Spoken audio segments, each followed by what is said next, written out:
Welcome to my new blog. তো ভিডিওটা ছিল আমাদের তারাপীঠ থেকে আসার। ভিডিওটা না দিলেই হবে না, কারণ আমরা ট্রেনে ভীষণ মজা করেছি, অনেক কিছু খাওয়া দাওয়া করেছি। আর ট্রেনে উঠেই দেখলাম যে একটা গায়ক উঠেছে ট্রেনে, দারুণ সুন্দর গান করছিল। সত্যি আমি ভাবতেই পারিনি নিজের গলায় যে গান করছিল। আমি বলছিলাম যে হয়তো মাইক সেট করে বা বক্সে গান সেট করে লিপস ম্যাচ করছিল, তা না, এত সুন্দর গান করছিল, দারুণ লেগেছে ওনার গানটা শুনতে।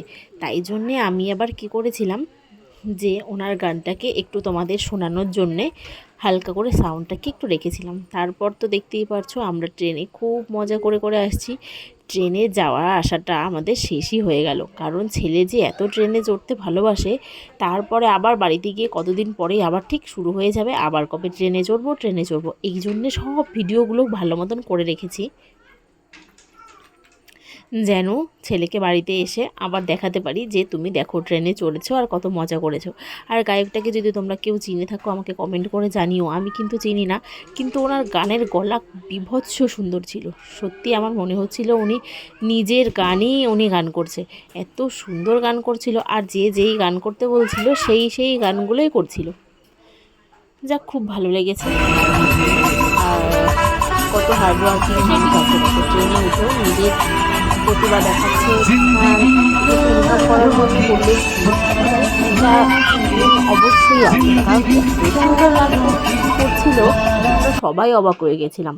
সত্যি খুব অবাক হয়ে গেছিলাম যে এত ভালো একটা গায়ক ট্রেনে এসে গান করছে। যাই হোক, হয়তো কোনো দরকার আছে, এই জন্যেই কোনো বড় জায়গায় পৌঁছানোর জন্য ছোট থেকেই তো বড় হতে হয়, তাই না? তো খুব ভালো, আমি তো চাই উনি অনেক অনেক ভালো জায়গায় পৌঁছাক। আর তারপর আমরা এই চানা নিয়েছিলাম, মিশাল কাঁচা ছোলার, খেতে দারুণ লেগেছিল। আর আমি তো ট্রেনে উঠলেই শুধু খুঁজি যে এই মিশালটা কখন আসবে। তারপর দেখো ছেলের বান্দরামি শুরু হয়ে গেছে। ওইদিকে সিটটা একদম ফাঁকা ছিল, একটা ছেলে ছিল কিন্তু একটু হাঁটাহাঁটি করছিল। ও সিটটা ফাঁকা দেখে সিটে গিয়ে শুয়ে বসে আরাম করছে। বসে থাকতে থাকতে পা ব্যথা হয়ে গেছে, তাই বললাম একটু পায়ের নখগুলো টেনে দাও। তো যাই হোক, টেনে দিচ্ছিল, ভালোই লাগছিল। আর বেশিক্ষণ আমি বসে থাকতে এক জায়গায় পারি না, প্রচণ্ড পা ব্যথা করে। আর দেখো আলতা পরেছিলাম, কিন্তু ভেবেছিলাম যে তারাপীঠে গিয়ে আলতা পরে সুন্দর করে একটা ফটো তুলবো। আর এত ভিড়, ঠিকঠাক ফটোই তুলতে পারিনি। তারপর আবার শশা এসেছিলো, শশা খেয়ে নিলাম। আবার একটু মোবাইল দেখছিল ছেলে আর ছেলের বাবা। খুব গরম লাগছিল গাড়িতে, এই জন্য দুজনকেই স্যান্ডো গেঞ্জি পরিয়ে দিয়েছি। তারপর চলে আসলো আমাদের সবার প্রিয় ডিম সেদ্ধ। তারপর আমরা ডিম খেয়ে আবার আমি কি করেছিলাম, আমি শুধু ডিমই খেয়েছিলাম আর কেক খেয়েছিলাম। আবার ওরা ভাত নিয়ে এসেছিলো মালদার থেকে, ওরা খেয়েছিল ভাত। আমার বর খেয়েছিল বিরিয়ানি, আর একটা বিরিয়ানি নিয়েছিল আর একটা মাছ ভাত নিয়েছিল। সবাই মিলে শেয়ার করে খেয়েছিলাম। এই দেখো রাজুদাকে মাছ ভাত খাচ্ছে দুজন মিলে। আর আমি তো বিরিয়ানিটা খাইনি, কারণ আমার ট্রেনে উঠলে ভাতটা এসব খেতে বেশি ভালো লাগে না। আমি কেক আর অনেকগুলো ডিম সেদ্ধ খেয়েছিলাম।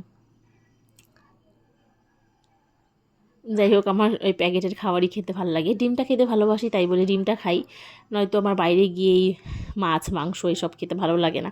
আর তার মধ্যে অলরেডি যে দুদিন ছিলাম সে দুদিন ওখানে অনেক মাছ মাংস খেয়েছি, তাই আর খাওয়ার ইচ্ছে ছিল না। তারপর সন্ধে হয়ে গেল, একটু ওপরে গিয়ে সবাই বসে আরাম করছিল, আমিও একটু ঘুমিয়ে নিয়েছিলাম, কারণ প্রচণ্ড ঘুম পাচ্ছিল। তারপর বিকেলে উঠে হাত মুখ টুক একটু ধুয়ে নিয়ে তারপর ফ্রেশ হচ্ছিলাম, আর ছেলে ওপরেই খেলছিল। আবার একটা সন্ধ্যার টিফিন করে নিলাম। সন্ধ্যার টিফিন বলতে ঝালমুড়ি এসেছিলো, তাই ঝালমুড়ি খাচ্ছিলাম। আর এইদিকে দেখো একটা ছেলেকে দেখেছিল আমার, মানে একটা ছেলে উঠেছিল গাড়িতে। আমার ছেলে আবার এই দাদাভাইটাকে ছাড়া কিছুই বোঝে না, মনে হচ্ছিল যেন ওর কত বছরকার চেনা।